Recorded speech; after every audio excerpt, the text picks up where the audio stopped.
So, for Hilbert, the geometric system is consists of a set. So, S is just a set and L is a set of subsets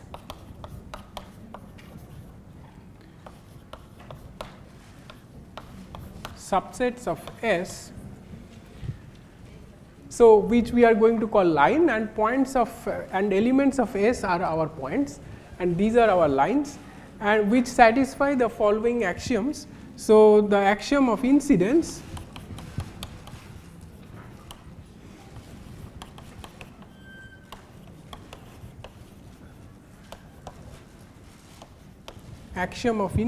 So, the first axiom says that given any 2 point there is a line. So, which we think intuitively is required.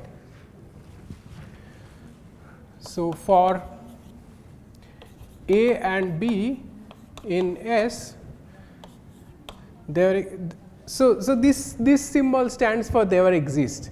So, there exist a subset of S in L. So, such that A and B are in this subset. So, which is line, and I 2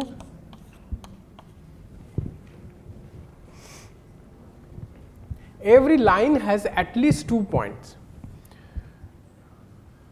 So, every line, every L in L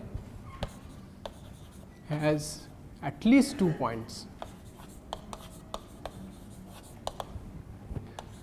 2 points. So, lines are at least 2 element sets. And third one is there are 3 non-collinear points, at least 3 non-collinear points. So, 3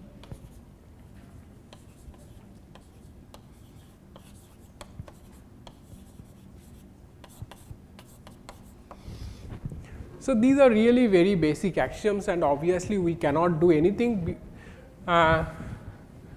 without that, without these at least. So, then there is this axiom of parallel. So, this says that given a point, given an element of S which are points and a line and L in L, there exist at most one L prime in L such that P is in L prime. So, this P, the point P is on L prime, and L prime and L are parallel.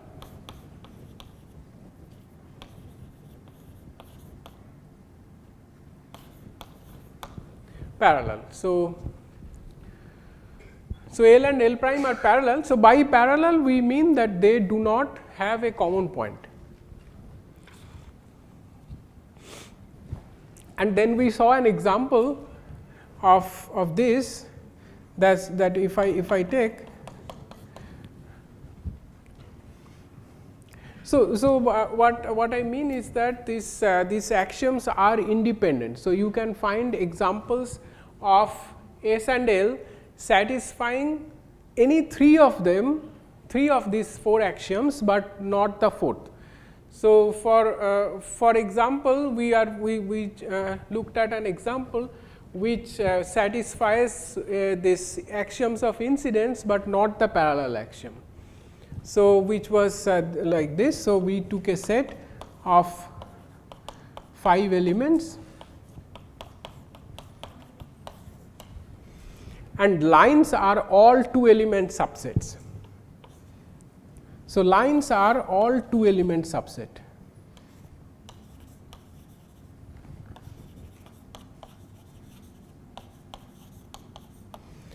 So, A, B, B, C, C, E, C, D, all 2 element subsets.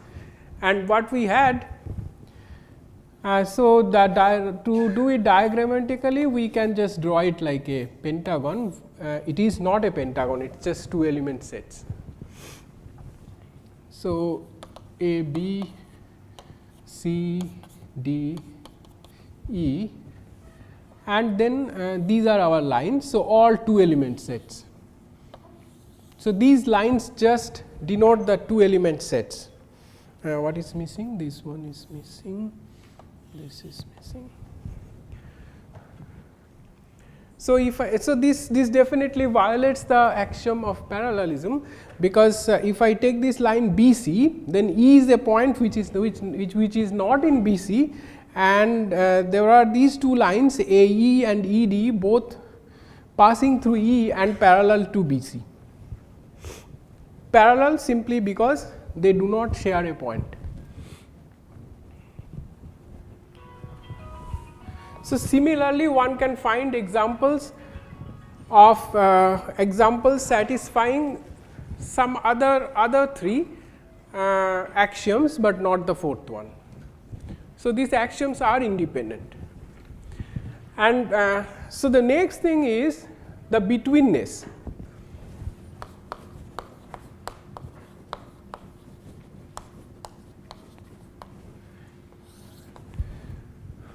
So, when we were discussing Euclid, we criticized Euclid's approach for not having a concept of betweenness.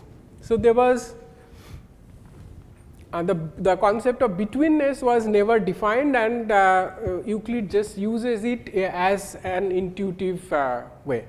So, in this modern set of axioms, we are going to define betweenness. So, define in this sense that betweenness is a relation between 3 points. So, this is a relation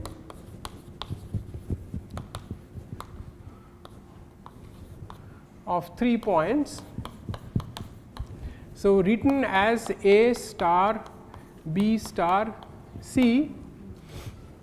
So, this and we call it, so just by as a language we call it B is between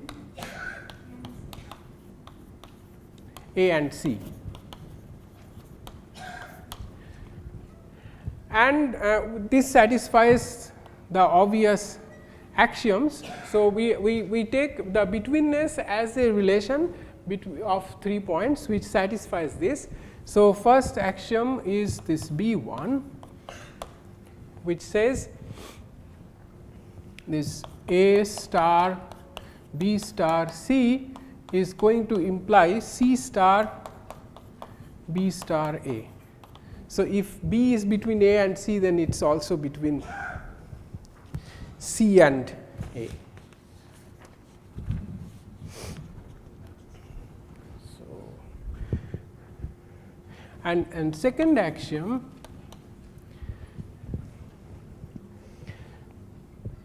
for any 2 points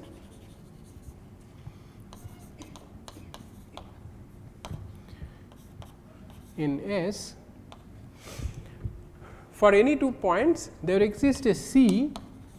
So, what I am pictorially what I am saying is, if I have 2 points A and B, then I can simply extend this to a point C. So, there exists such a point, so that B is between A and C. So, but we I mean we are not relying on this drawing. So, the way we put this axiom is that given 2 points A and B, there exists a C, a point such that A star B star C. So, so there exists a point C such that B is between A and C. And then one more.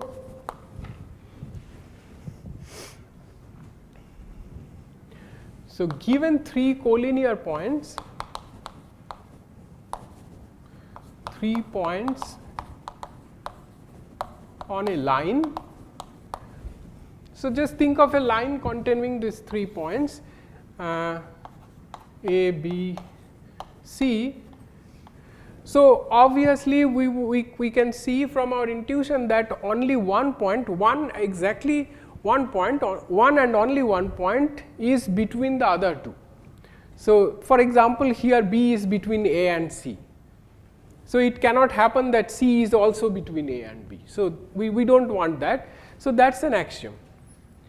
So, given 3 points on a line, one and only one of them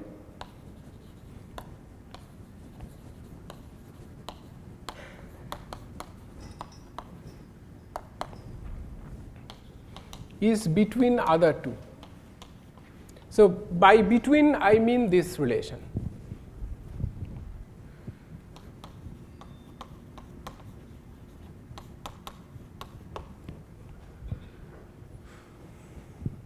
And another axiom, so which also I am going to draw it rather than writing it fully. So, which says if I have 3 non-collinear points A, B and C, and a line which does not contain any of these, but contains a point between A and B. So, I have a line L which contains a point between A and B, say a point D, then it should contain a point between either between A and C or between B and C, but not both. So, it says that it has to intersect either this or this, but not both. So, that is also intuitively obvious, but because but in this axiomatical system we have to keep it as an axiom. So, that ends the axioms of betweenness.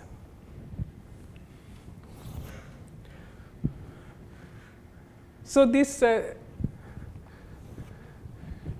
makes the intuitive idea of betweenness completely rigorous, and then there is more things required, of course. Then okay, so yeah, so once you have an idea of betweenness, you can define line segments.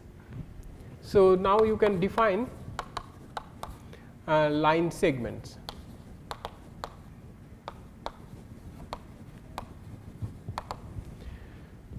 So, what is a line segment now? So, given 2 points A and B, so I know from my axiom of incidence that there exists a line which contains A and B.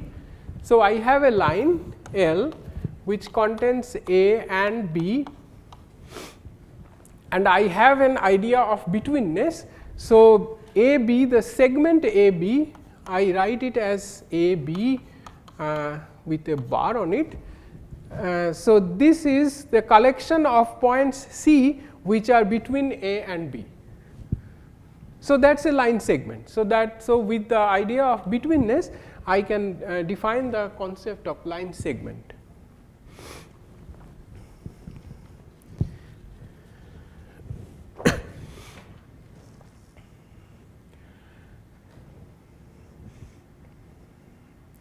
Okay.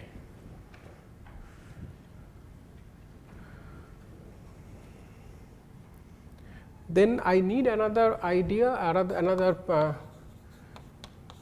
result from these axioms. So, that is also I am going to do it pictorially, that is better, because it is better to just rely on the intuition than to write it fully.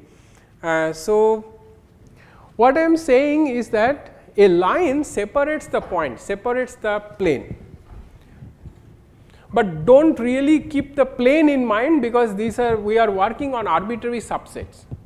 So, this kind of drawings has to be taken carefully.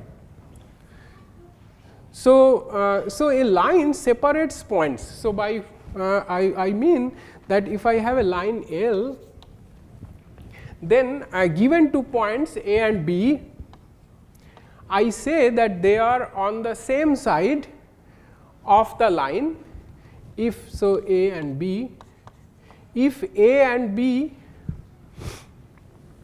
does not intersect L. So, if A and B the line segment, now I have an idea of line segment. So, I am saying that this line segment does not have a point common with A, common with L. So, if that happens, then I say A and B are in the same side of L, this line.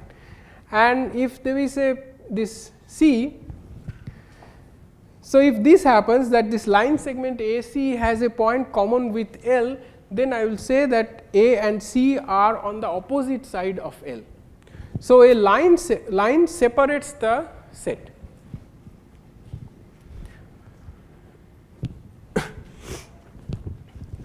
And with that idea, so once we have the idea of having points on one side or the other side, I can define ray and then angles.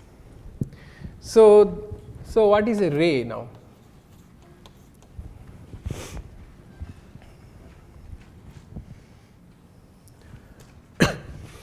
So, AB, so given 2 points AB, I consider this line. So, let us write it as just AB, a line.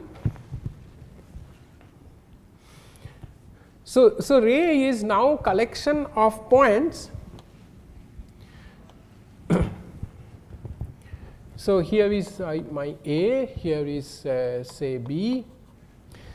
Then this ray, I am writing it so that with this notation, with the arrow on top. So, this ray is a collection of points which are on the same side of B as same side of A as B. So, just collection of points in this way.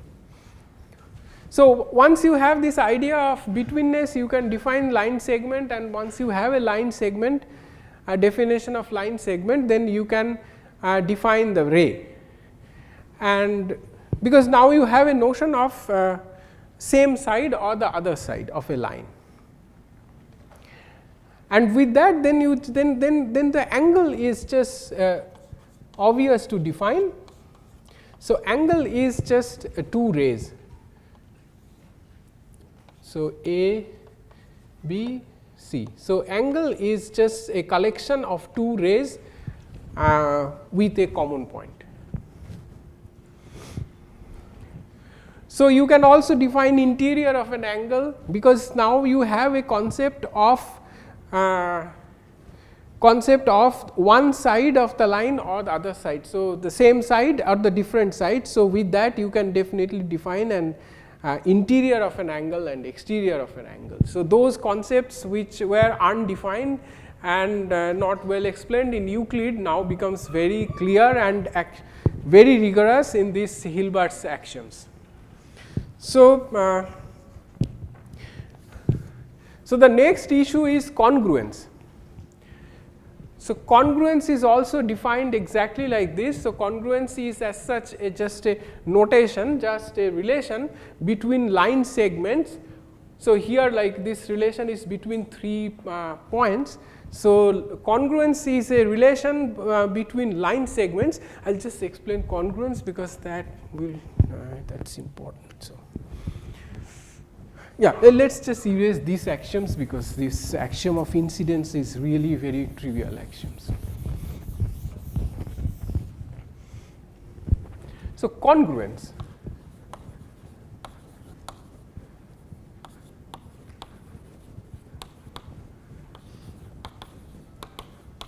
Line segments.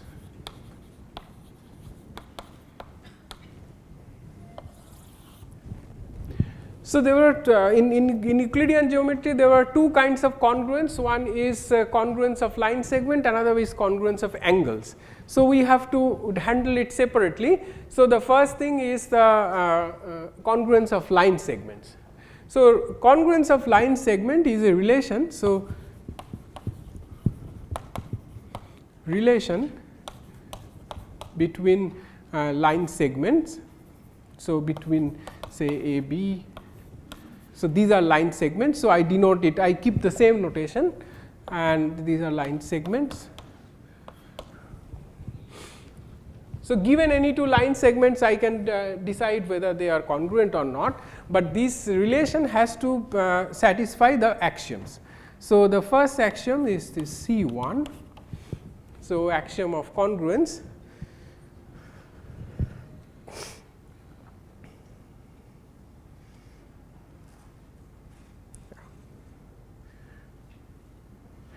Okay. So, I have this line segment A B. So, let us do it pictorially again. So, I have this line segment A B and I have a point C somewhere, and I have a ray, say just call it R, originating from C. Then the first axiom says that there exists a point D such that this C D and A B are congruent. So, I say that there exists D on this ray such that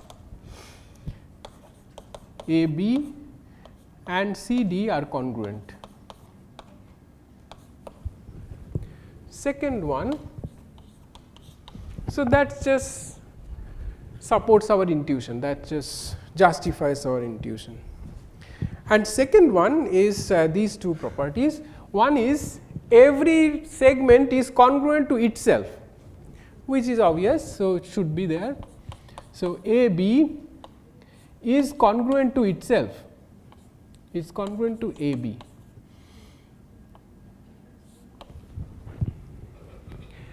And second one, so this has two parts. So, this is the one, and second part is if A B is congruent to C D and C D is congruent to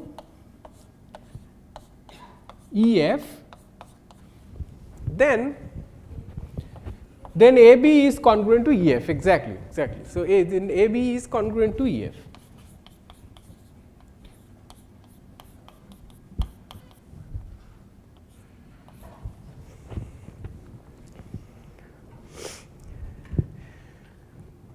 So, if on a set, on an abstract set, if we have a relation which satisfies these condition, then we call it reflexive. Everything is related to itself, and if this thing happens, that A related to B, B related to C implies that A related to C, then we call it it's transitive. So, from here we can see that this congruence relation on the set of segments, line segments, is reflexive and transitive. Symmetry also exists, yes, because A B, B A are essentially are the same line segments, yes. Because so that's because of the that's a good point. So that is because of this, because here once we have symmetry of betweenness, then we would obviously have the same set. If I just change endpoint, we get the same line segment. So it is because of that symmetry. So that symmetry in betweenness just flows through, and yes, that's so. Let's put that as well. So A B is certainly B A, because it's just the same. And so this relation of congruence on the set of line segment is an equivalence relation, because it is reflexive, symmetric and transitive. So, this is an equivalence relation.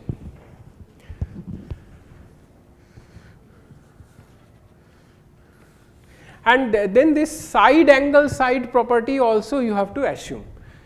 So, that is also part of the axiom, whereas in Euclid that was a theorem. So, here it is the side angle side is an axiom. So, yeah, so I am not bothering much about writing down all the axioms.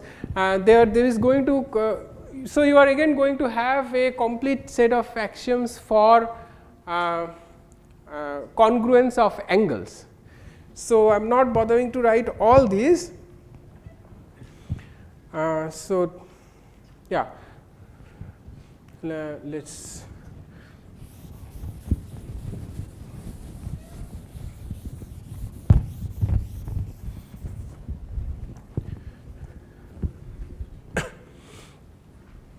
Then also you need, so I am just going to mention that you need axiom of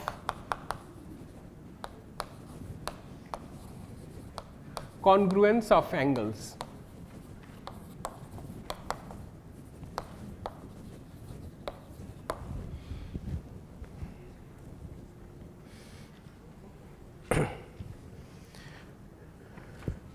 So, yeah. So, with all these axioms, what we get is called an Hilbert plane. So, here is a definition of Hilbert plane. It's just plane is just a word I am putting, it has nothing to do with the plane we usually think of. So, this is just a set S, so and a collection of these lines. So, I can put it like this. So, S is lines, so which are subsets of S, and this system satisfies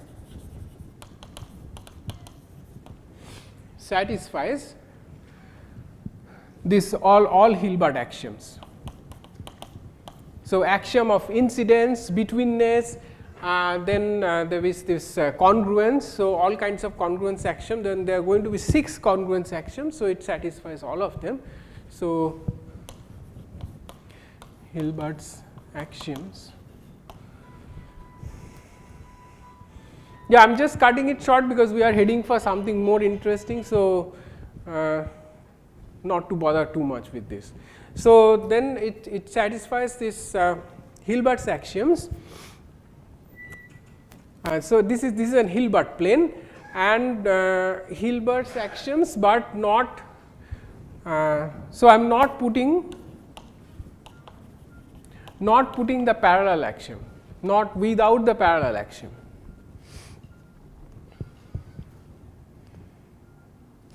So, without the parallel axiom,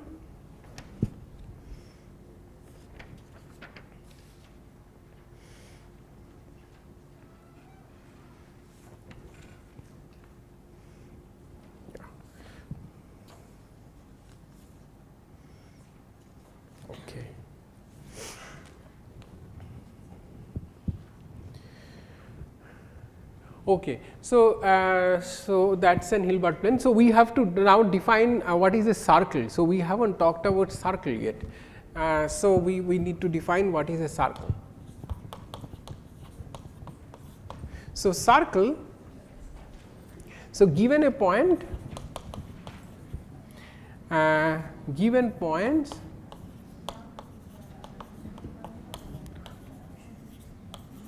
O and E, O and A.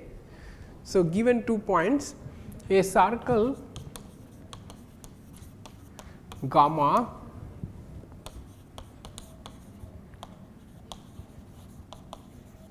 with center O and radius OA segment, this segment is the collection of points.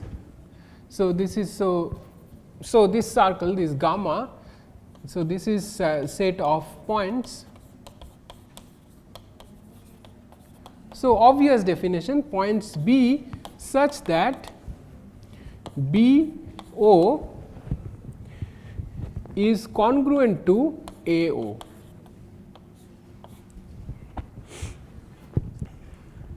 So, this required a definition because there is no concept of distance or equality. So, the concept of equality is replaced by congruence. So, we cannot say that this circle is a collection of points equidistant from a given point, because we do not have a concept of distance. So, in whole of Euclidean geometry there is no concept of distance. So, the circle has to be defined in this way, that it is the collection. So, given 2 points O and A. So, with a circle gamma with center O and radius OA is this is the set of all points B such that this BO and AO are congruent as line segments. So,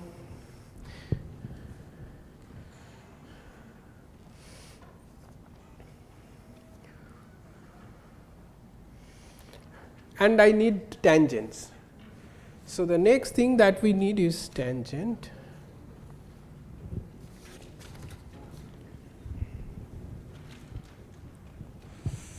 Yes, so these axioms we can keep forgetting.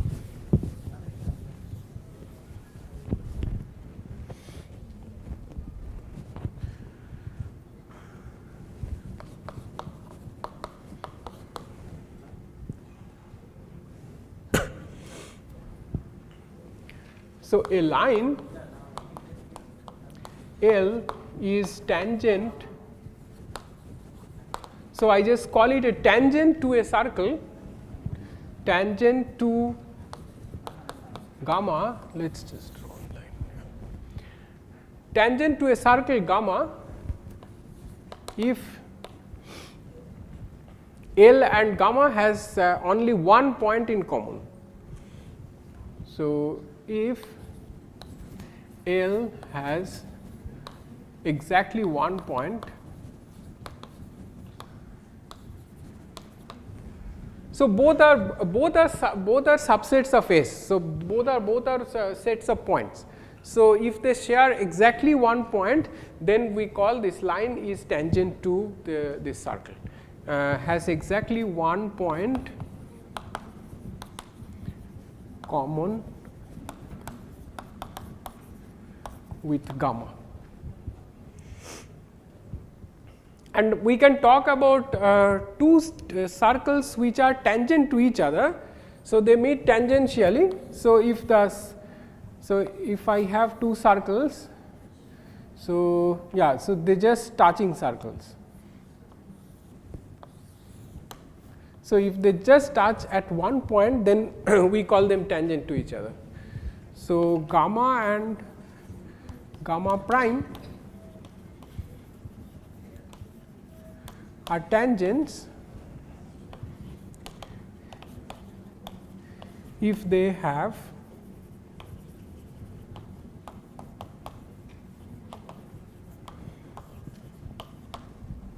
exactly one common point.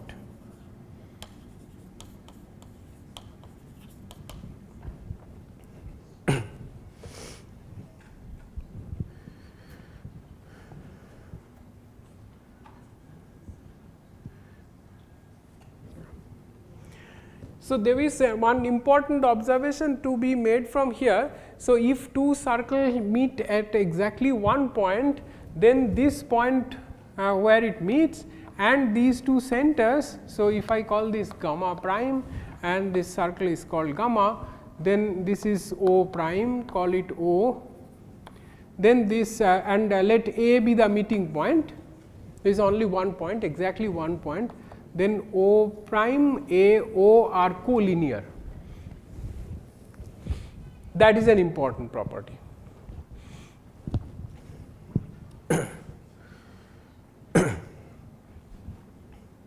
And if they meet, if these two circles meet, but not exactly at one point, then there will be exactly two. They will meet at exactly 2 points. So, which just supports our intuition.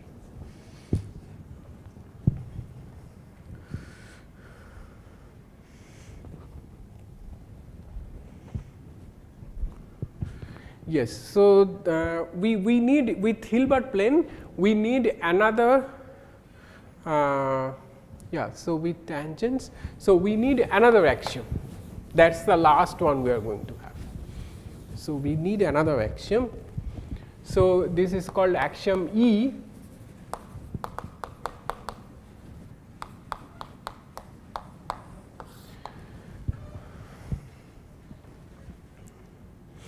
So, it is about two circles, gamma and gamma prime. So, gamma and gamma prime circles. If gamma has at least one point inside gamma prime. So, we have an idea of what is inside and what is outside. So, we can talk about that.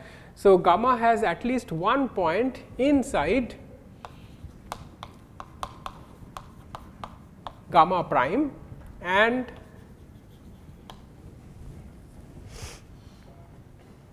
gamma prime has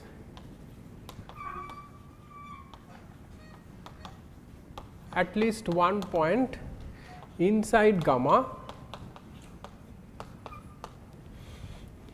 then these circles meet at exactly 2 points. So, then these circles meet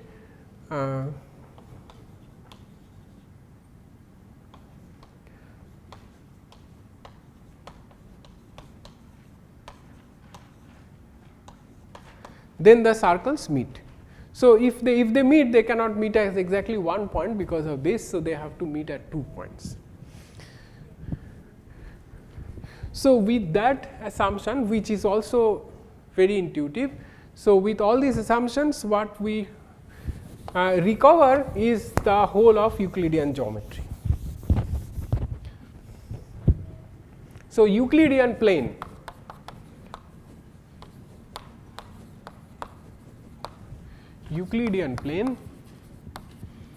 So, this is a plane, this is a system where you can recover whole of Euclidean geometry. So, this is the Hilbert plane. So, just consider this set and line satisfying all the Hilbert axioms, but not P, and then put P. So, Hilbert plane plus these axioms, this plus P plus E. So, this is the Hilbert plane. So, it has it satisfies all these axioms and also satisfies P and E. So, also satisfies P and E. I mean, this is just a diagrammatic representation of this. So, that is an Euclidean plane, and you can recover the whole of Euclidean geometry with this in a completely rigorous modern manner. So, there is no gap.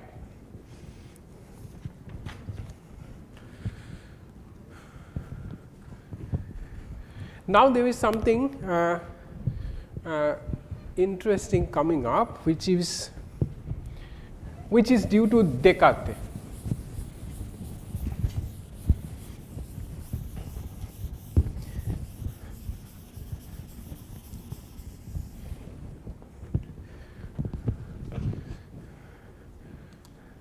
So, in our secondary school, we usually study the Euclidean geometry. So, this is a modern version of Euclidean geometry that we were doing, and then when we move to +2, we study coordinate geometry, right. Before that, there is no coordinate geometry, I guess. There is? Oh, when does it start? 10th standard. Okay. So yeah. So, when is the? Okay. So, coordinate geometry starts from, and when does this? Okay. And when does this Euclidean geometry starts?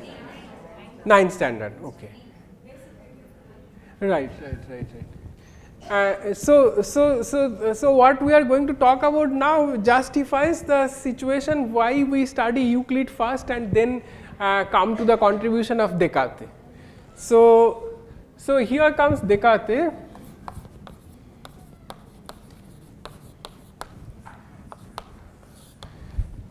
So he is known to be the founder of this Cartesian coordinates, which is named after him.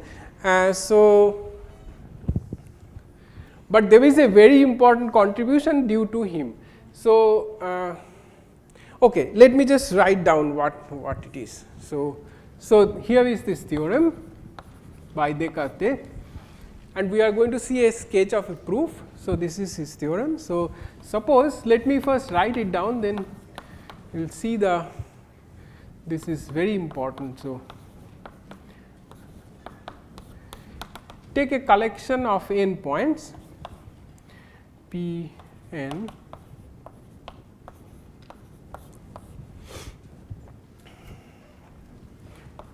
in real, so where are these points? In real Cartesian plane,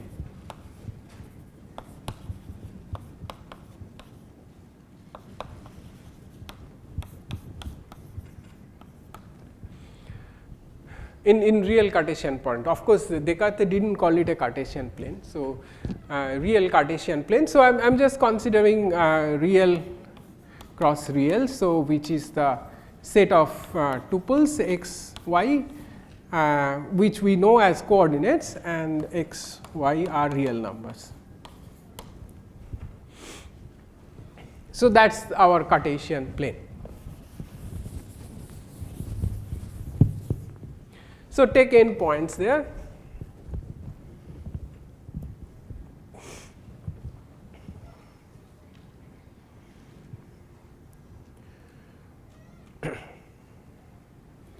Then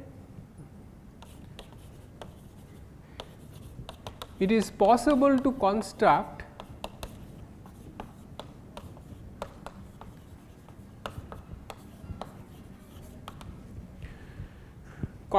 a point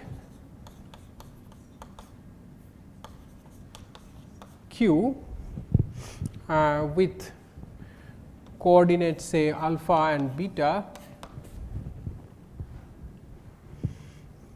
So, by construct what we mean is construction by ruler and compass, which is what we do in Euclidean geometry. So, construct a point q by ruler and compass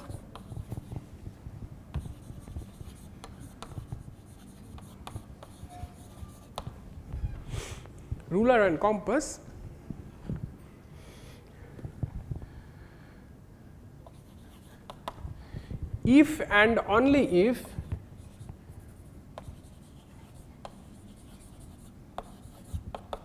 so I am going to explain all this. So, if and only if alpha, okay. So, construct these points by ruler and compass from all these points that we considered. So, from these. So,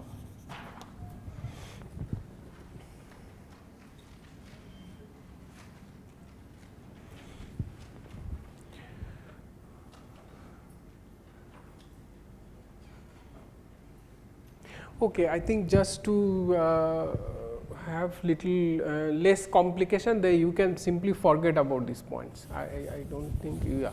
So, just forget about these points, you do not need it. So, what I mean is that in a real Cartesian plane,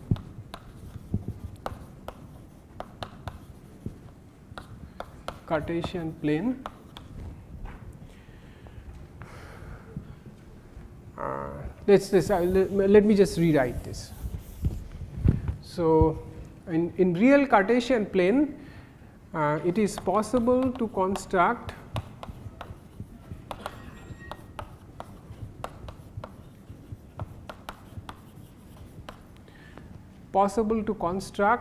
a point q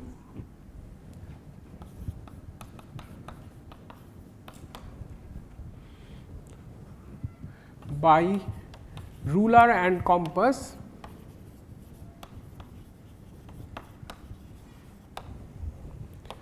if and only if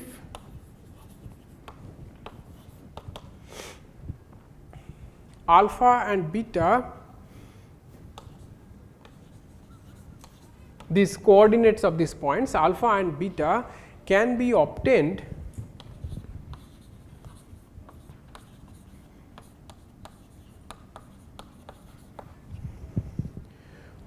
from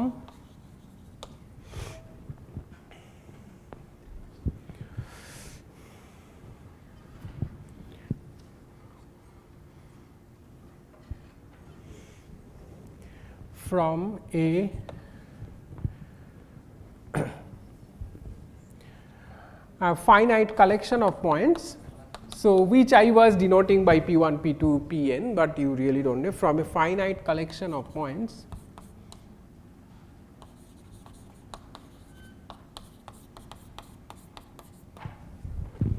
points.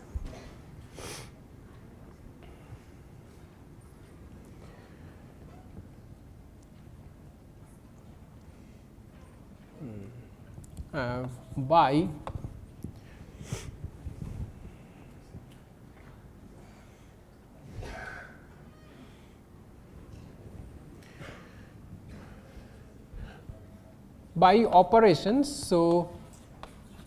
So what are the arithmetic operations which we are going to use is plus, addition, subtraction, and multiplication, division, and something more, and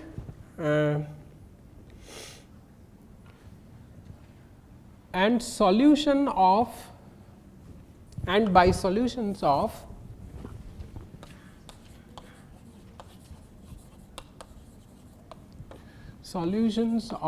okay, maybe I just write it there to emphasize on that point. So, solutions of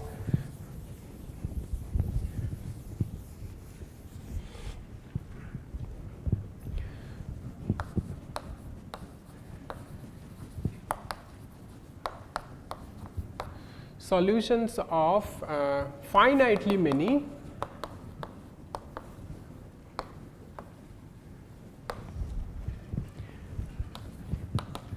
linear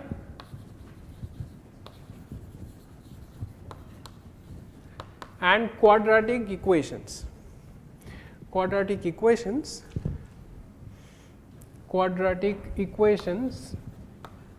So, quadratic equation is an equation of degree 2.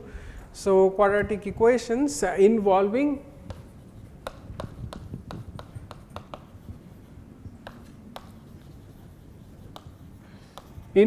square roots of positive real numbers.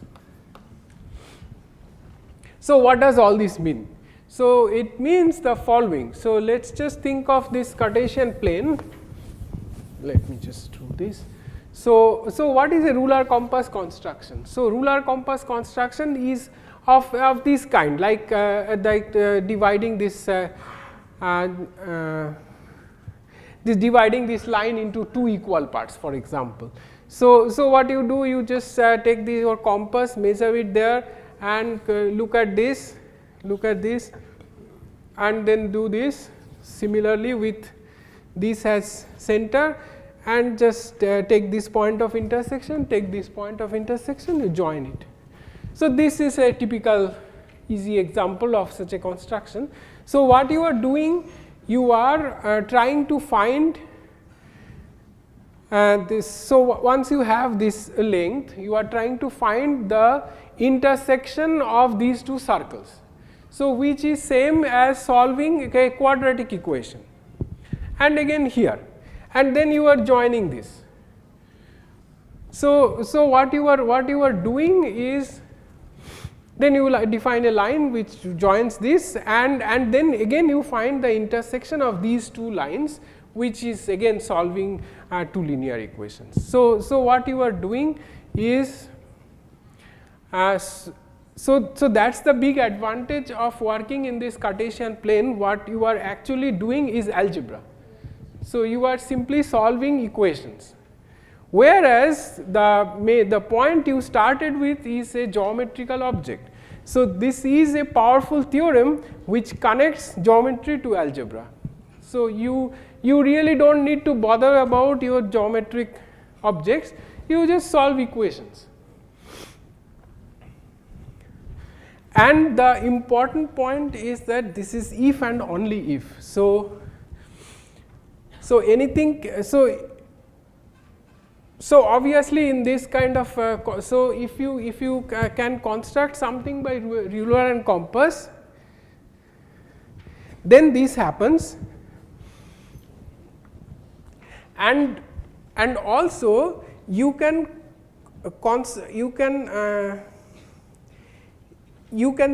do this using ruler compass construction. So, that is the other direction. So, that is also true. So, what I am saying, you can add two things, subtract divide, extract square root and all these by ruler and compass. So, you can do these algebraic operations also geometrically, that is also possible. So, this is just a correspondence in both ways.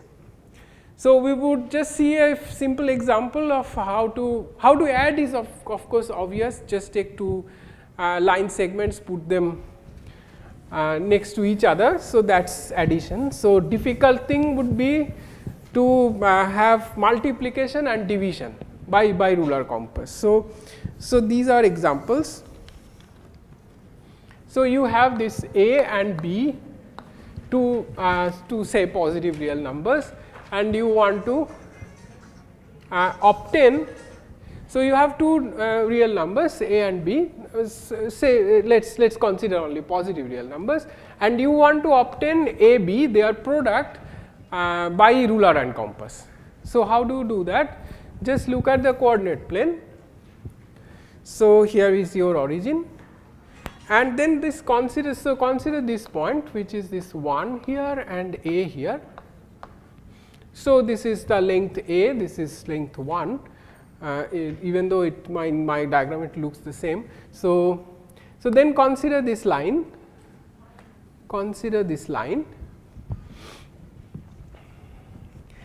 and then consider this point B here. So, point B here. So, this is the point 0 B. So, here it is this A 0 point, and so then draw a line through B which is parallel to this line passing through 1 A.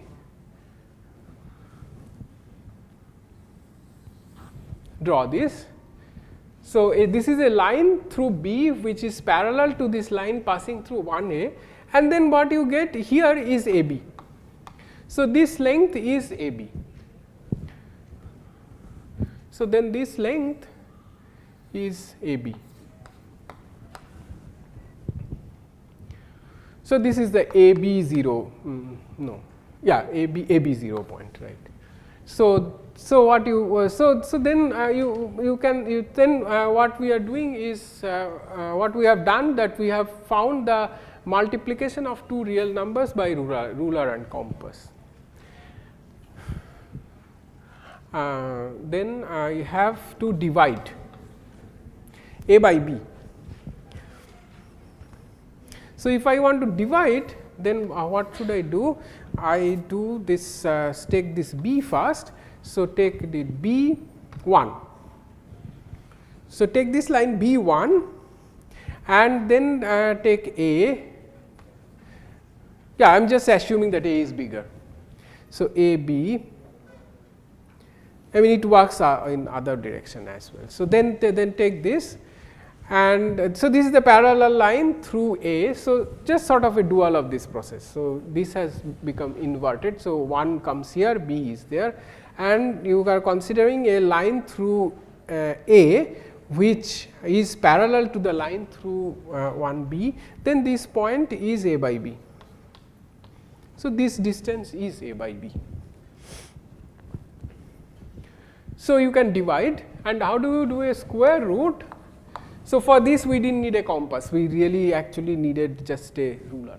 So, square root of B. So, square root of A, and A is a positive real number, otherwise the square root is not a real number. So, then what do you do is to draw this circle. So, from -1 and A, so draw a circle. So, just draw a circle through -1 and A with center on this point. So, I mean this is just the midpoint is the center, and then if you draw that, okay, yeah. So, if you draw the